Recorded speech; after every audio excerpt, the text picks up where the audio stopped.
Okay fellas, it's been a long day. Took the bicycle about 15 miles, went to one area, didn't have any luck,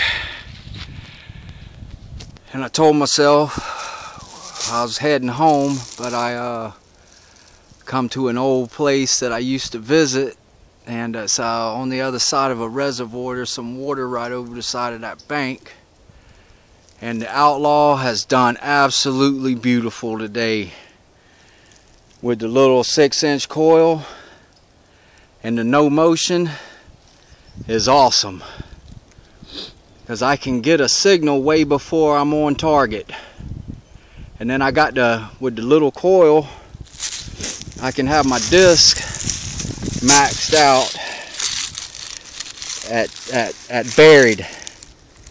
I had the sensitivity. I can bury the sensitivity and I can hunt in no motion.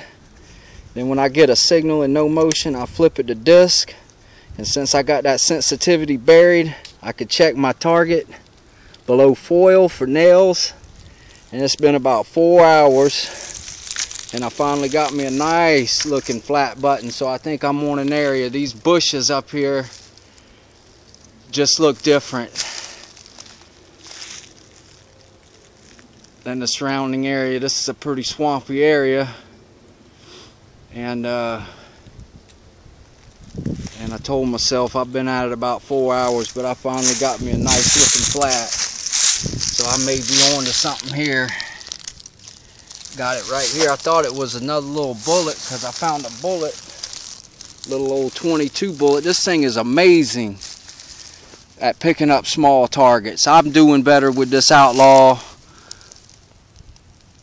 than with the T-Han and maybe the Vaquero. I'm not kidding. I hope I get some more targets in here, but I don't know how to pause this phone. But that's a nice one, and I got a feeling I'm gonna find some more stuff up in here. So that's a colonial button. That joker's probably a good 200-300 years old, and it was not very deep. Probably about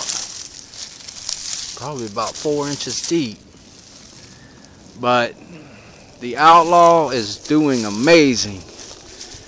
I just love this machine now, and I think it's going to be my relic machine. I really do. But what I tried today is a new strategy. Instead of a big coil, and put this button up. Found a nice horseshoe. I found a 2-ring bullet. So I don't know how old the 2 rings are, but I got right after I got off my bicycle, I found that one. But I'm happy with that button. That just tells me I'm on location. So I tried a different strategy.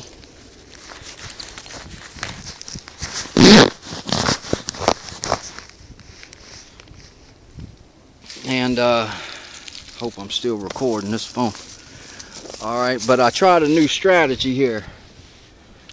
I instead of a big coil, I said, you know, why don't I try the little coil where I could get up. You know, it's fairly open out here, but like that tree laying down there, that limb, you can't get a big coil up in there.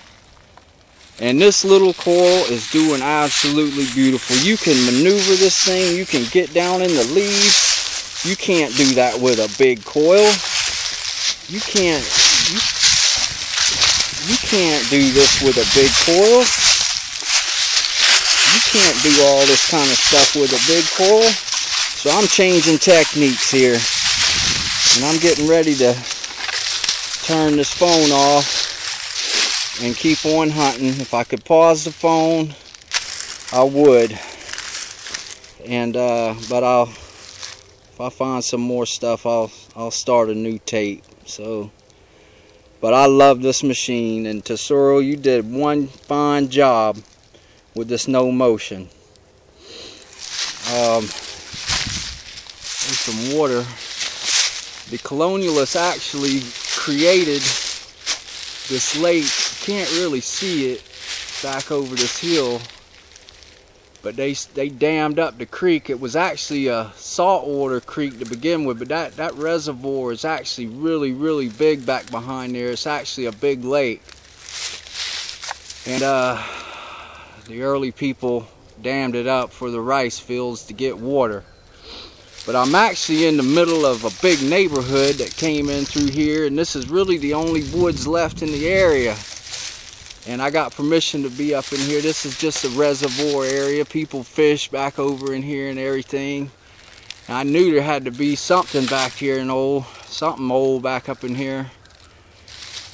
I hope to find something else, and I'll get back with you guys. Spirit Relic out.